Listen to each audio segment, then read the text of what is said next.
So a lot of fertilizer producers for nitrogen have already stopped operating in Europe because they can't afford the gas anymore.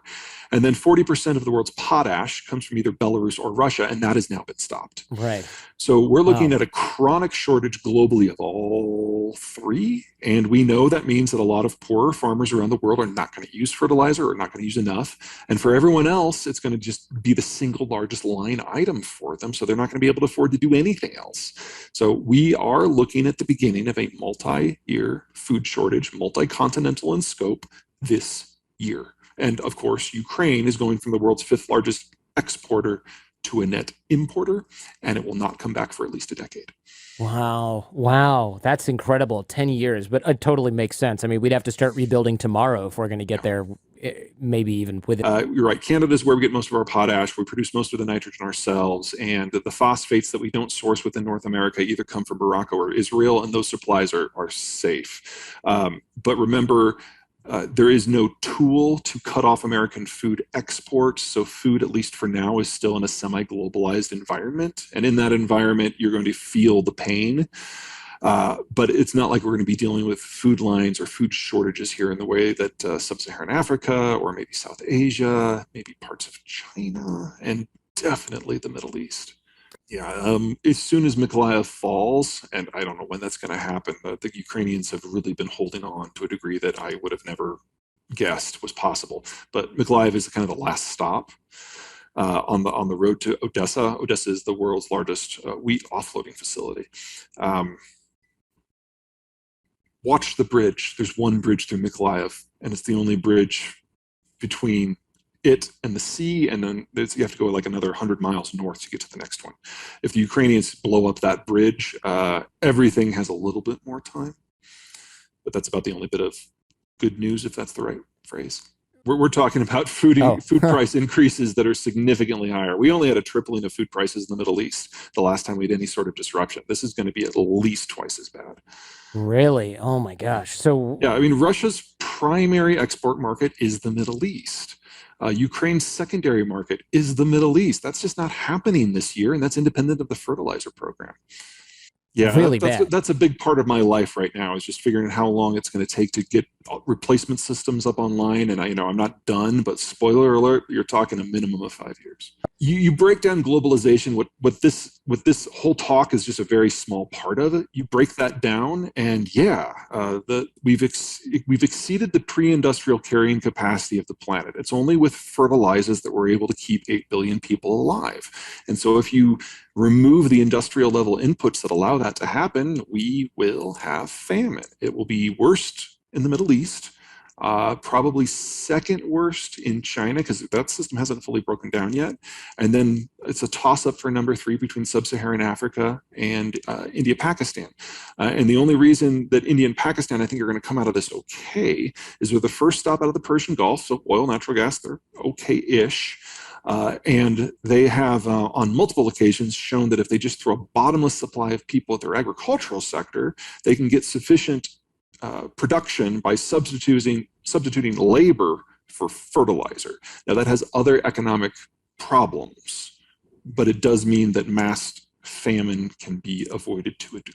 Well, I mean, India, some of the decisions that the Indians have made over the last 50 years that we look at as just economically silly, like every time the farmers throw a fit, they back away from whatever the modernization program was. And that has always been dumb in a globalized world. In a non-globalized world, that's actually pretty smart. I like to say that India has looked more or less like it has today since the time of the 5th century AD in the Hindu kingdoms. And nothing as small as the end of the world is going to change how India functions. This is just India.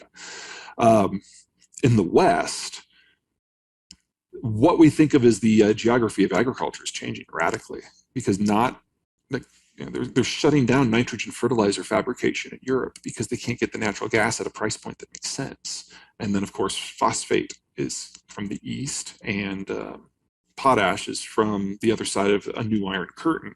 So you're looking at the European continent and all of the former European colonies having to radically overhaul how they even decide agriculture functions and how energy functions. And we're only in the very, very beginning of that unwinding. Oil no doubt. prices. Biden is a populist. Trump was a populist. Obama was a populist. You see a trend here. Yeah. And so if you have an American president who thinks he can ban the export of crude oil in order to protect American consumers from high oil prices, they'll absolutely do it. So we can have a floor on prices here of about 70 and a ceiling here of about 70, and a floor everywhere else is at least 150, probably closer to 200. And Anything and then we will find at that out level. just how engaged Americans want to be. Because if we can show to ourselves that we can drop oil prices at the price of everyone else, we're an insulated economy. We're the military position of last resort and first resort for most countries. That puts the United States in a fundamentally different position than we were during the Cold War, where we had to carry the burden in order to fight the Soviets.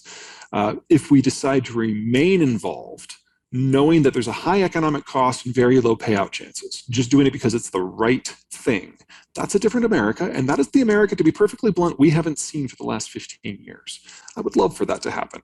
I do not have high hopes. 3 days after 25 years of whittling it down. Mm-hmm. So it's entirely possible that we could have this just complete change of attitude on Europe to all things, but it would take that.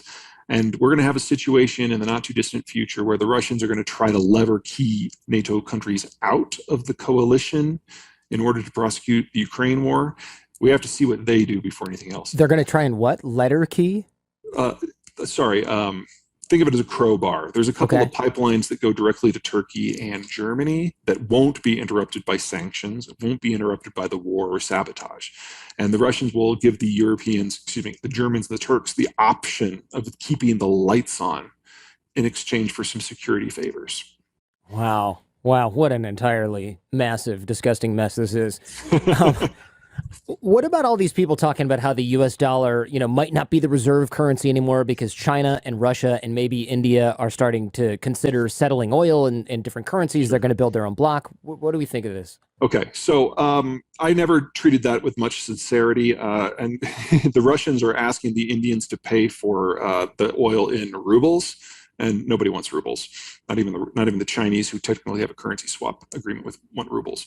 What you want for a global currency is a country that has a deep financial pool, that doesn't care about the day-to-day motion of the currency, and honestly doesn't trade very much, because then they'll have a vested interest.